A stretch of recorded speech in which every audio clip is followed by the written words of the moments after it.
जय हिंद दोस्तों, एक बार फिर से स्वागत है आपका स्कॉलर्स के डिजिटल प्लेटफॉर्म पर। आज हम लोग करेंगे जो आपका मॉक टेस्ट हुआ है 025847 के रीजनिंग पार्ट का सॉल्यूशन। तो बढ़ते हैं पहले।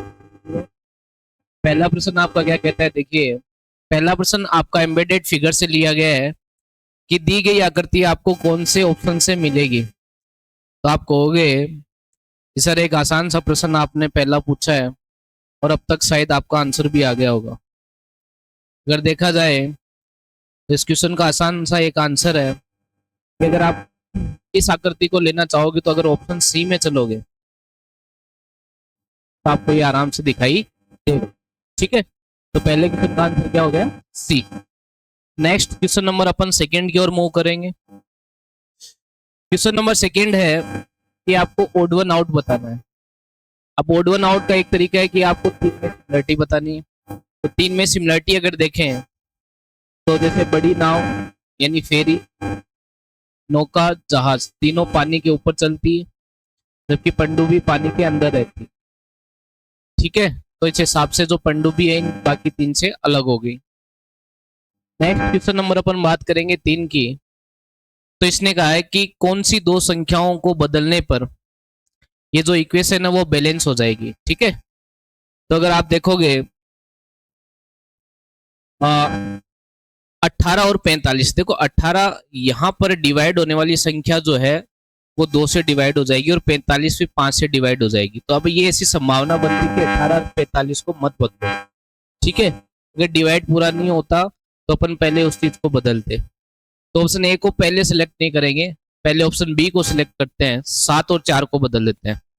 तो देखो 9 प्लस 7 की जगह 4 आ गया, गुणा 5 माइनस का 18 डिवाइड बाई 2। तो ये कितनी वैल्यू आएगी, यहाँ से ये 9 आ जाएगा, यहाँ से ये 20 और ये प्लस का 9। तो 9 से 9 कैंसिल हो गया और ये कितना आ गया, 20। ठीक है, अब एक ये तो हो गया एलएचएस। आरएचएस को चेक कर लेते हैं। ठीक है, तो ये आ जाएगा 3, 4 की जगह 7 लेना है, माइनस का 10 प्लस का 45 डिवाइड बाई 5। यहाँ से 9 आ गया, प्लस का माइनस का 10 और ये आ गया 21। ठीक है, 21 और 9 प्लस के 30 हो गए और माइनस का 10 आ गया 20। तो यहाँ से भी 20 और इधर से भी 20, यानी आप अगर ऑप्शन बी को अगर सेलेक्ट करोगे तो आपका आंसर आ जाएगा एलएचएस बराबर आ जाएगा आरएचएस के। ठीक है, क्वेश्चन नंबर 4 की बात करें तो इसमें पूछा है कि कितने आयत हैं। याद रखना आयत को कैसे काउंट करेंगे। जब भी आयत को काउंट करना हो, जैसे मान लो कि मुझे इसमें आयत काउंट करने हो कि इसमें कितने आयत है यानी कितने रेक्टेंगल है, तो आप कहोगे सर इसमें 1 और 2 तो आपकी रो कॉलम हो गए और 1 और 2 रो हो गई, है ना। 2 रो हो गए, 2 कॉलम हो गए। अब इनको ऐड कर दो तो कितना आ गया, 3, और इनको ऐड कर दो तो कितना आ गया, 3। अब इन 3 को आपस में मल्टीप्लाई कर दो यानी 3 गुणा 3, तो इसमें कितने आयत हो जाएंगे, 9। तो इस तरीके से मैट्रिक्स में 9 आयत हो गए। ठीक है, एक जितनी रो है उसको लिख लो, जितनी कॉलम है उनको लिख लो, और वापस रो को जोड़ दो, कॉलम के नंबरों को जोड़ दो और आपस में गुणा कर दो। ठीक है, तो ये लॉजिक अपन यहाँ लगाएंगे। तो अगर यहाँ पे देखूं तो मैं देखो एक ये मैट्रिक्स देख पा रहा हूँ, ये वाली, जिसमें केवल आपकी क्या है, ये चीजें हैं, रो ही है, कॉलम ही है। कॉलम तो है ही नहीं, सिर्फ रो है। तो 1 2 3 4 5 और 6, और इन 1 प्लस 2 3, 3 प्लस 3 6, 6 प्लस 4 10, 10 5 15 और 15 और 6 21। और ये तो 21 हो गए, कॉलम तो एक ही है, सही है। तो 21 गुणा 1 आ गया कितना, 21। इसी तरीके से एक मैट्रिक्स ये होगी, 1 2 3, इसमें 3 रो ही है, कॉलम नहीं है, इनको ऐड कर दिया तो कितना आ गया, 6। फिर एक ये होगी, 1 2 3 6 ये हो गए, कितना हो गए, 21 6 27 है 33, तो ये हो गए। तो 33 तो अपन ने आसानी से काउंट कर लिए। अब जो मिलकर बने हैं बस उसको देख लो। कुछ ट्राइंगल है वो मिलके बनेंगे, रेक्टेंगल है मिलकर बनेंगे। जैसे देखो एक तो ये, ठीक है, और एक ये वाला, तो ये 2 रेक्टेंगल और ऐड होंगे। तो 33 प्लस 2 कितना आंसर आ जाएगा, 35 आंसर आ जाएगा, जो कि आपको ऑप्शन नंबर इसमें देखने मिल रहा है, बी में। ठीक है,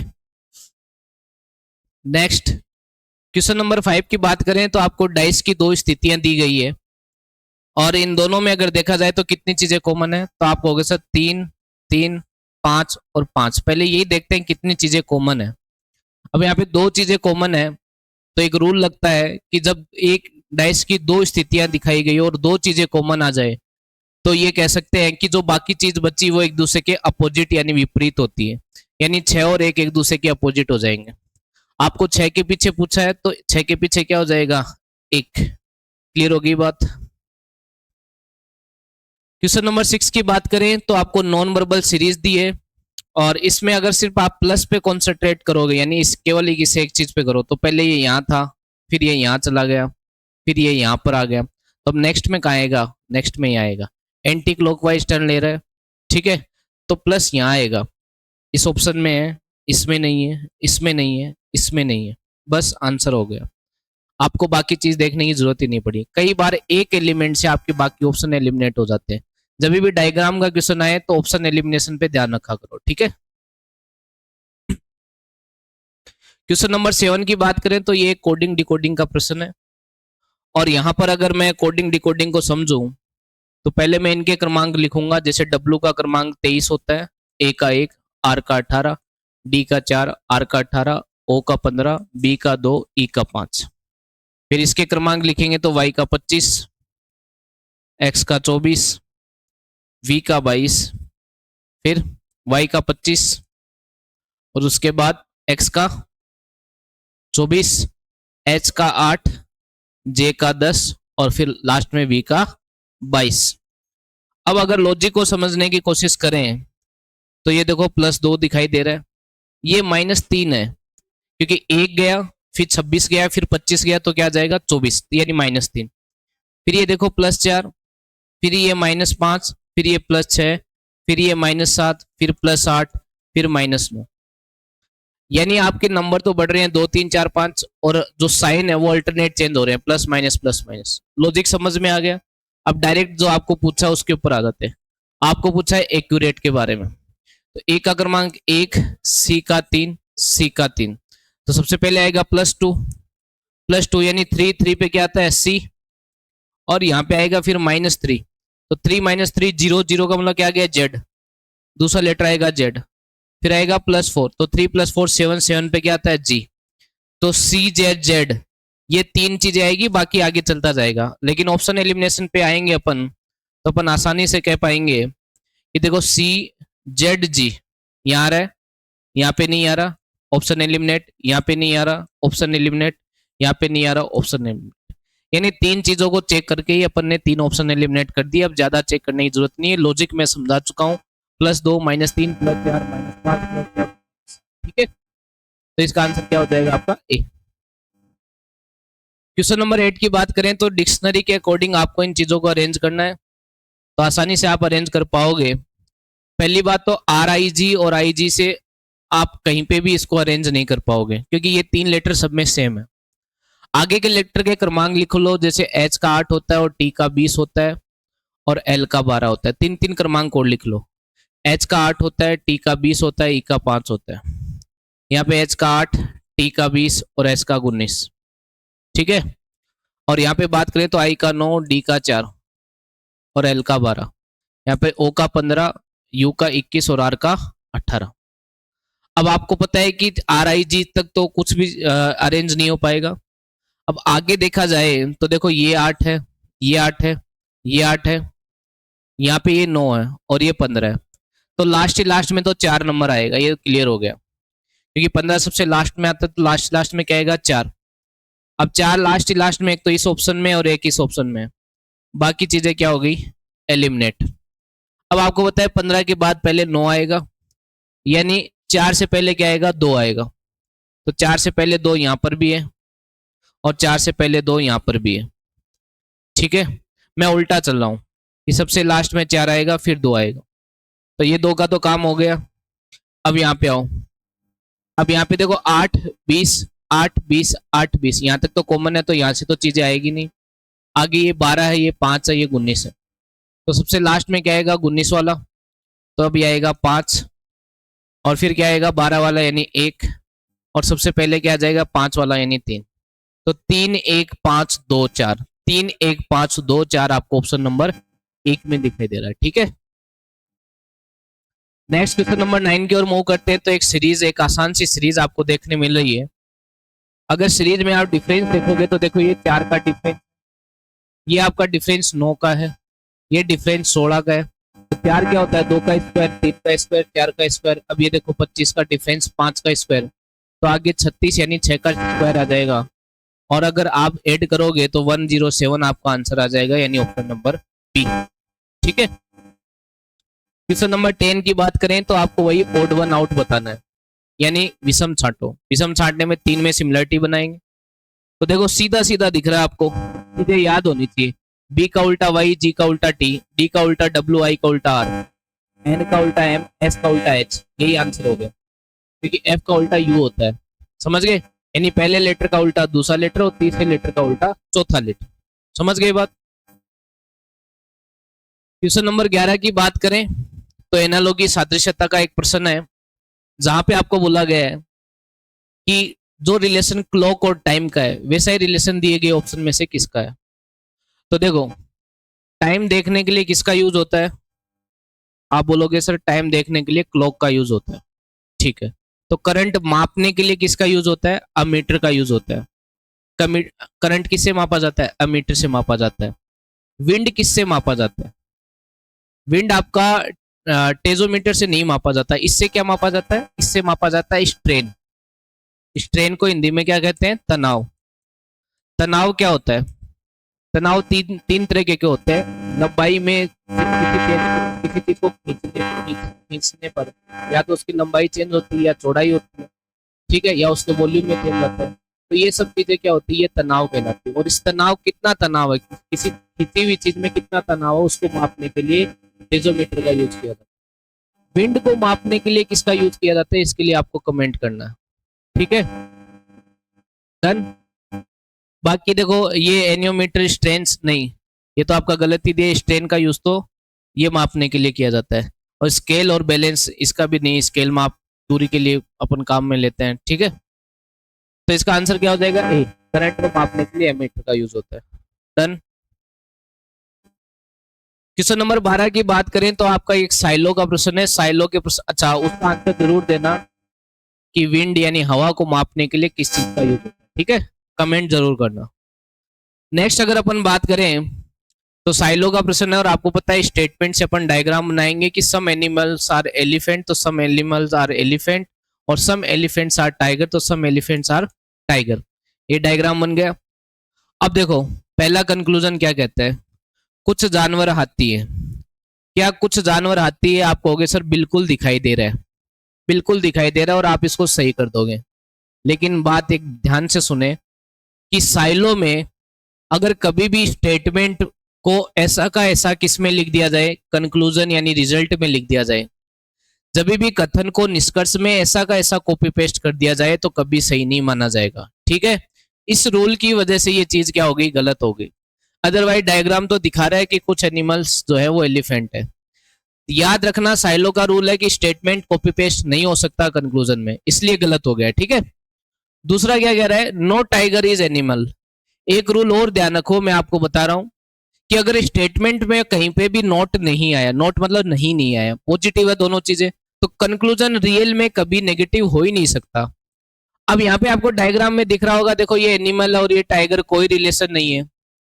तो देखो रीजनिंग कहती है कि जिन चीजों का रिलेशन स्टेटमेंट नहीं बताता उनके बारे में होना कहना भी गलत होता है और नहीं होना भी कहना गलत होता है।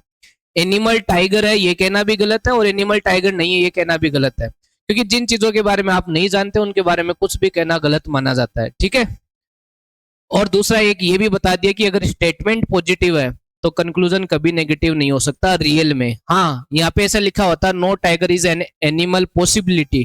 पॉसिबिलिटी आती है यानी संभावना आती, तो इस चीज को सही कर देते, क्योंकि संभावना तो जो चीजों का नहीं पता होता उनकी हर संभावना बनती है। भाई एक बाइक पे बैठा लड़का और लड़की, वो दोनों बहन है, हो सकते हैं। वो दोनों बहन भाई नहीं है, ये भी हो सकते हैं। यानी जिन चीजों के बारे में आप नहीं जानते उनकी दोनों पॉसिबिलिटी बनती है, संभावना बनती है। रियल में ये कहना कि वो उसकी बहन है गलत है, ये कहना नहीं है ये भी गलत है। तो ये बात आई होप आपको क्लियर हो गई होगी कि टाइगर और एनिमल का रिलेशन डायग्राम में तो नहीं दिख रहा, लेकिन ये कहना कि एनिमल टाइगर नहीं है गलत होगा, क्योंकि एनिमल और टाइगर का रिलेशन आपको स्टेटमेंट में कहीं बताया ही नहीं है। स्टेटमेंट से बाहर सब कुछ चीजें पॉसिबिलिटी में जाती है, ठीक है। तो ये भी गलत हो गया, यानी दोनों चीजें गलत है, तो आपका आंसर हो जाएगा neither conclusion first not second. Question number 13 की बात करते हैं, तो आपको बोला है कि 12 का रिलेशन 72 से है, 22 का रिलेशन 242 से। बहुत आसान सा प्रश्न। देखो, अगर 12 के स्क्वायर की बात करूं तो 12 का स्क्वायर होता है 144, और इसका डिवाइड बाई 2 कर दूं तो मेरे को 72 मिल जाता है। सिमिलरली अगर 22 के स्क्वायर की बात करूं तो होता है 484, और डिवाइड बाई 2 कर दूं तो मेरे को मिल जाता है 242, यानी स्क्वायर करके आधा करना है। तो 18 का स्क्वायर कितना होता है, तो आप बोलोगे सर 18 का स्क्वायर होता है 324, और इसका आधा कर देंगे तो कितना आ जाएगा 162, 162, 162, ठीक है। नेक्स्ट क्वेश्चन नंबर 14 की बात करें, तो इसने कहा कि डिजीज यानी बीमारियों को खत्म करने के लिए किसका यूज होता है, मेडिसिन का। तो भोजन का यूज किस लिए होता है, भूख मिटाने के लिए। अब देखो, एक बच्चा इसमें कंफ्यूज होगा पोषण और भूख में। देखो, भूख मिटाने के लिए आपको भोजन की आवश्यकता होती है, चाहे भोजन कैसा भी हो, वो न्यूट्रिशियस फूड हो या ना हो, आप कुछ भी चीज खाओगे आपकी भूख मिट जाएगी। तो बेसिकली डिजीज को खत्म करने के लिए मेडिसिन का यूज होता है, इसी तरीके से भूख को मिटाने के लिए भोजन का यूज होता है। न्यूट्रिशन तो उसमें हो जाता है, भोजन के अंदर होता है, ठीक है। क्वेश्चन नंबर 15 की बात करें तो एक आसान सा प्रश्न है कि अगर आप दर्पण को दाईं ओर मतलब ये राइट साइड हो गया, ये लेफ्ट साइड होता है किसी चीज का, ये राइट साइड होता है। अब राइट साइड ये अगर होगा तो सबसे पहले एक्स दिखेगा, आर तो दिखेगा ही नहीं, तो ये दो ऑप्शन तो एलिमिनेट हो गए। समझ गए बात।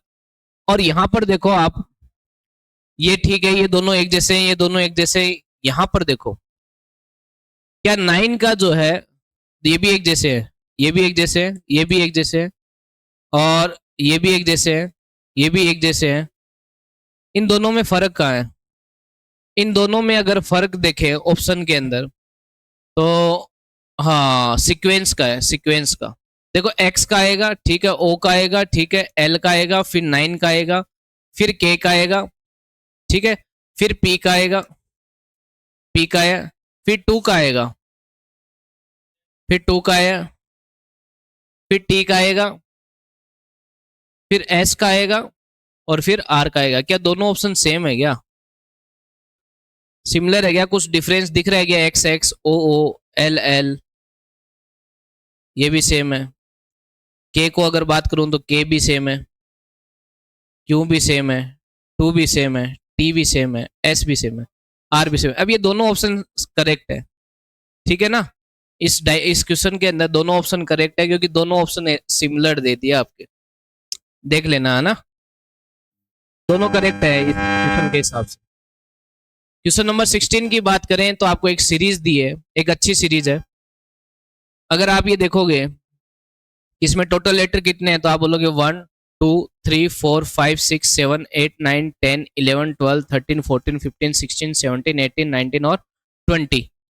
अगर 20 चीजें हैं तो पॉसिबिलिटी है कि या तो 4-4 का ग्रुप बनेगा या 5-5 का बनेगा। तो अगर आप 5-5 का ग्रुप बनाओगे तो देखो 1 2 3 4 5 ये यहाँ ब्रेक हो जाएगा, फिर 1 2 3 4 5 ये यहाँ ब्रेक होगा, फिर 1 2 3 4 5 यहाँ ब्रेक होगा, फिर 1 2 3 4 5। अब इसमें देखो चीजें क्या है, आपके पास 3 एलिमेंट है, एक तो के है और एक एल है और एक एम है, ठीक है।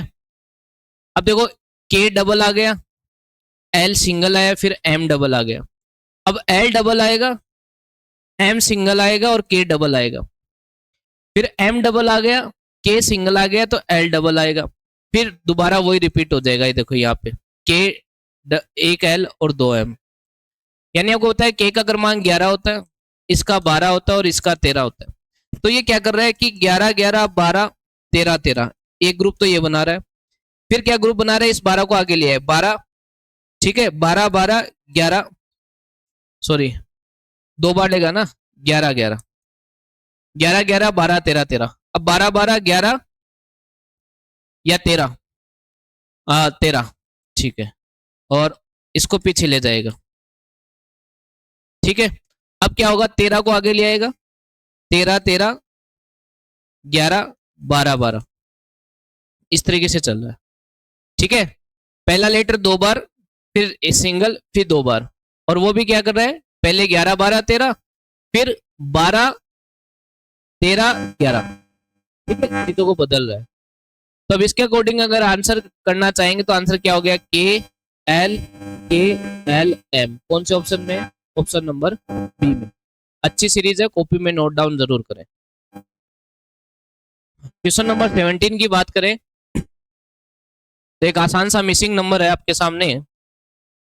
ये क्या कहता है कि इन दोनों को इंटू करो, 6 इंटू 4 करोगे, 6 इंटू 8 करोगे 48, और जो नीचे वाली संख्या है उसको माइनस कर दो तो आपको सेकंड संख्या मिल जाती है। सिमिलर काम इसमें किए कि 21 इंटू 25 करेंगे तो कितना आएगा, तो आपको हो गए, ये आएगा 525, और नीचे वाली संख्या को माइनस कर दो तो बीच वाली संख्या मिल जाती है।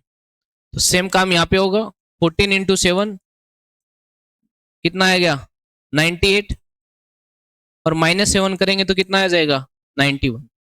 ऑप्शन नंबर बी, ठीक है। क्वेश्चन नंबर 18 की बात करें तो एक सीरीज है आसान सी। देखो इसका क्रमांक 3, इसका 8, इसका 13, इसका 18। तो देखो 3 + 5 8 + 8 13 + 5 18, तो +5 23, और 23 पे क्या आता है W, ठीक है। तो पहला लेटर W होगा, तो ये 2 ऑप्शन एलिमिनेट हो गए। दूसरे की बात करें तो देखो इसका क्रमांक 24 होता है, इसका क्रमांक 21 होता है, इसका क्रमांक 18 होता है। तो देखो -3 हो रहा है, ये 15 -3, तो -3 होगा तो 12 आ जाएगा, और 12 पे क्या आता है L। लास्ट लेटर की बात करें तो इसका क्रमांक 2 है और इसका क्रमांक 9 है, तो यानी +7। लास्ट वाले में +7 हुआ है, देखो ये 16 है, तो 9 + 7 16, फिर 16 + 7 कितना हो गया 23, है ना। अब 23 हो गया ना W, अब W 23 होता है, इसमें 7 ऐड करेंगे तो 30 आएगा। अब 30 तो लेटर ही नहीं होते, तो -26 कर दो, क्योंकि 26 ही लेटर होते हैं। तो 30 - 26 करेंगे तो क्या आएगा 4, और 4 पे क्या आता है D। तो WLD आपका आंसर हो जाएगा, जो कि ऑप्शन नंबर सी में दिया हुआ है, ठीक है।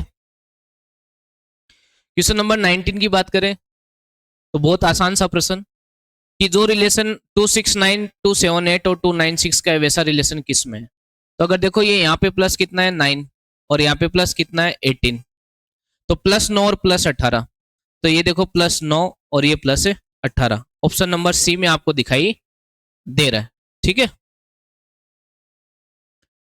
क्वेश्चन नंबर 20 की बात करें तो इसने बोला स्टार, सन और मरकरी के बीच क्या रिलेशन होगा। आपको पता है कि सन जो है वो एक स्टार है, तो सीधी सी बात है कि सन जो है वो किस में आएगा, सन जो आएगा वो आएगा आपके स्टार के अंदर।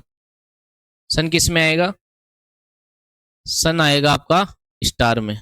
आगे चलेगा क्या क्वेश्चन में, हैंग हो गया क्या,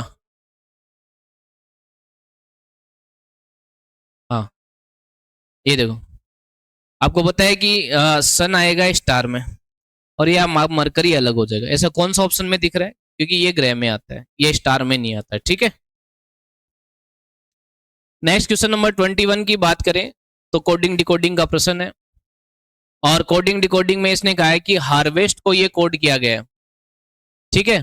तो अगर आप हार्वेस्ट का क्रमांक लिखोगे तो 8 1 18 22 5 19 और 20, और कोडिंग डिकोडिंग में अगर आओगे तो इसने दिया है कि 7 24 सॉरी 22 21 फिर 7 24, है ना, आगे ऐसे 20 3 10। तो यहां से देखोगे उल्टा में +2 दिखाई देगा आप, आगे भी यही है +2, देखो 18 +2 20, 1 +2 3, और 8 +2 3, यानी रिवर्स कोडिंग में +2 है, रिवर्स कोडिंग में +2, पीछे से रिवर्स कोडिंग में +2। तो फार्मर का कोड लिखेंगे तो देखो F का 6, A का 1, R का 18, M का 13, E का 5 और R का 18। तो सबसे पहले इसमें +2 होगा, इसमें +2 होगा तो 20 आएगा, फिर इसमें +2 होगा तो 7 आएगा, फिर इसमें +2 होगा तो 15 होएगा, फिर इसमें +2 होगा तो 20 आ जाएगा, फिर इसमें +2 होगा तो 3 आ जाएगा, फिर इसमें +2 होगा तो 8 आ जाएगा, ठीक है। तो 20 3 8 आपको कहां दिख रहा है, इसमें दिख रहा है 20 3 8, बाकी इसमें नहीं दिख रहा है, इसमें नहीं दिख रहा है, इसमें। ऑप्शन नंबर ए 20 7 15 20 3 8, पीछे से +2 +2 +2 कर दो, ठीक है।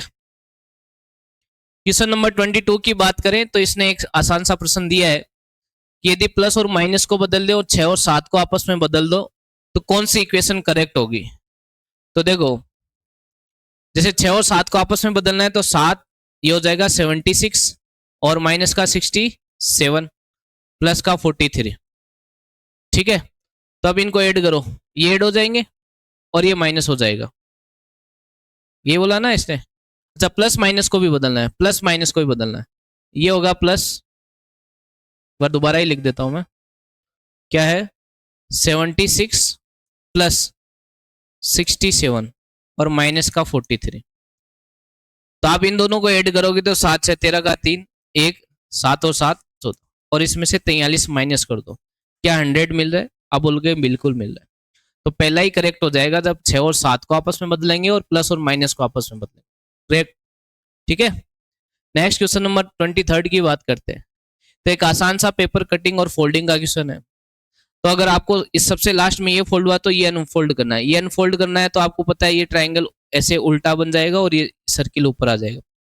अब एक फोल्डिंग ये हुई है, एक ये, तो एक इधर खुलेगा तो ये इधर ऐसे बन जाएगा, ऐसा का ऐसा, और एक इधर खुलेगा तो ये ऐसा का ऐसा इधर बन जाएगा। कौन से ऑप्शन में? ऑप्शन नंबर ए में। ठीक है, क्वेश्चन नंबर 24 की बात करें तो इसने कहा कि आशा और लता की वर्तमान आयु का अनुपात 5 और 6। आशा और लता की वर्तमान आयु का अनुपात कितना है? 5:6।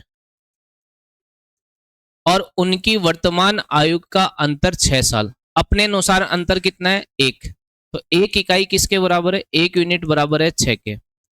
तो आशा 5 के बराबर है और लता 6 के बराबर है। फिलहाल क्वेश्चन किसके लिए किया गया है? लता के लिए। तो लता की प्रेजेंट आयु कितनी हो जाएगी? तो कितने के बराबर है? 6 का, क्योंकि ये अनुपात किसका है? प्रेजेंट का। प्रेजेंट मतलब वर्तमान का। तो वर्तमान में लता 6 इकाई के बराबर है। तो 1 इकाई की वैल्यू 6, तो 6 इकाई की वैल्यू कितनी होगी? 36। लेकिन इसने वर्तमान में नहीं पूछा, इसने पूछा है कि 5 साल बाद लता की आयु बताओ।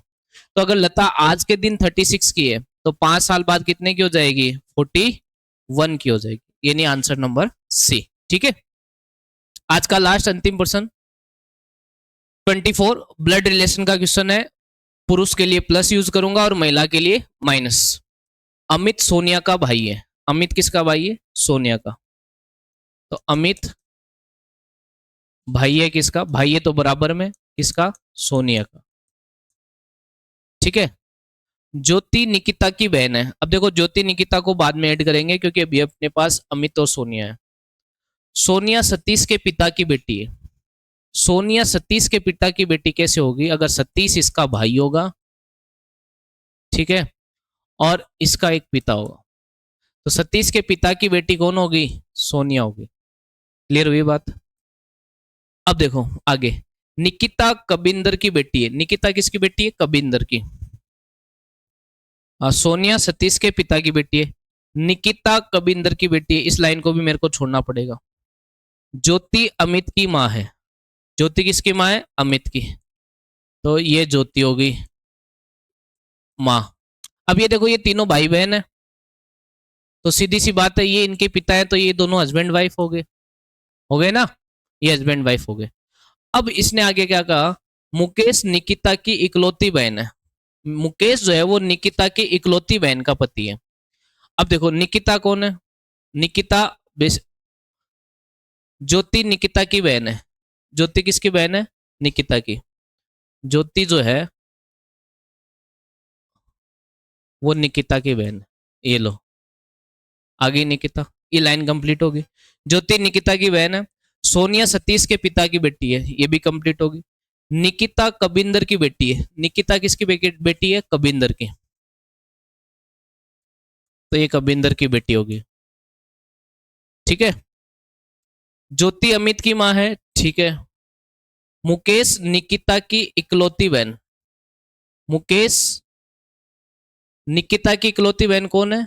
ज्योति, इसका पति है, यानी ये मुकेश है। ठीक है, यहां मुकेश है। पूछा गया है सतीश का कबिंदर से क्या रिलेशन है? ये रहा सतीश, यानी सतीश की जगह अपने आप को रखो कि ये मैं, ये मेरे पिता, ये मेरे पिता की पत्नी यानी मेरी माँ, और ये मेरी माँ की बहन यानी मेरी मौसी। और ये मेरी मौसी के पिता, ये मेरी माँ के पिता, मेरी मम्मी के पिता और मेरी मौसी के पिता एक ही होंगे, जो कि क्या होंगे, नाना जी। और नाना जी के लिए मैं क्या हुआ, नाती यानी दोहिता।